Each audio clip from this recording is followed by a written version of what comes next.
Picture this. It's 6 a.m. and you're up for a flight. For the first time, you've even packed a face mask. But what awaits you at the airport and on the plane?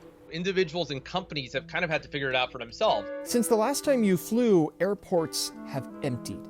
But your plane could be close to full, since airlines have cut thousands of flights. It's all new for the airlines, too, which had just been flying through record profits. We've never been through something as financially disruptive as this. This is Josh Earnest. You'll notice there's a picture of Barack Obama behind him. Josh was the president's press secretary during the Ebola outbreak. There were some things that we did in managing that crisis that are relevant to what we're doing now. And I think by far the most important one is marshaling as much relevant, reliable, factual information as we can and sharing it as frequently and as quickly as possible. Earnest now works for United, and they're on the clock. Like other airlines, United's federal bailout to save jobs ends September 30th. They need to create a new business model in a new normal of uncertainty, create policies to convince passengers it's safe to fly. And without national standards, what you'll experience as a passenger changes with the logo on the tail. Seth Kaplan, an industry analyst, agrees. And apparently this is how this is going to go. It's just kind of the airlines and airports figuring it out for themselves. And it is very much in their interest to make people feel comfortable about flying again. So let's back up. You'll notice changes when you check in. Frontier is already implementing temperature checks. At other airlines, touchless kiosks, plastic partitions between you and the agent checking your bags, workers wearing masks, likely asking you to put on yours. This is my mask. Just like that. Love it. This is Dave Banmiller, an ex-airline CEO with decades of experience in the industry. If you can have the mindset that says, it's going to be okay. I'm in control of how I feel. I'm going to a different environment now.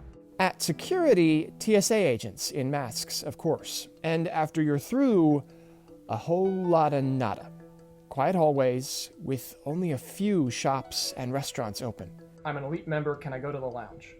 In our hubs, yes. In our line stations, no. As more people begin flying, we'll open up more clubs. When boarding starts, you're first, which surprises you. So we're now boarding from back to front, so that when you're walking to your seat, you're not walking by a whole bunch, row after row of people to get to your seat. Can that be a permanent thing? Yeah, we'll see how it works, frankly. I think it could be. People who are least likely to like it are our frequent flyers who are flying in the front of the plane. Okay, so you're on the plane. You can't tell, but it might be the cleanest one you've ever been on, because procedures to disinfect are way up since the last time you flew. Some of these chemicals stick around for a whole month. But the key question: is it likely that I'm going to be sitting next to a stranger? Right now, in the near term, no. But as we further reduce our schedule and as more people start flying, the planes will be somewhat more crowded than they are now. A few airlines are capping their capacity for now. If you have the demand to fill up an airplane, are you going to do it? Yes. And you'll notice other little things on board, like no cup or ice with your drink. With reduced schedules, you may land well before you really need to. And if you're taking an Uber, better keep that mask on. It's now a requirement. But small potatoes. Flying in the age of coronavirus, it's just very different. And that natural human connection that we crave is just innate within us. People are going to start buying airline tickets again because it's just essential to who we are as human beings. James Packard, Newsy, Chicago.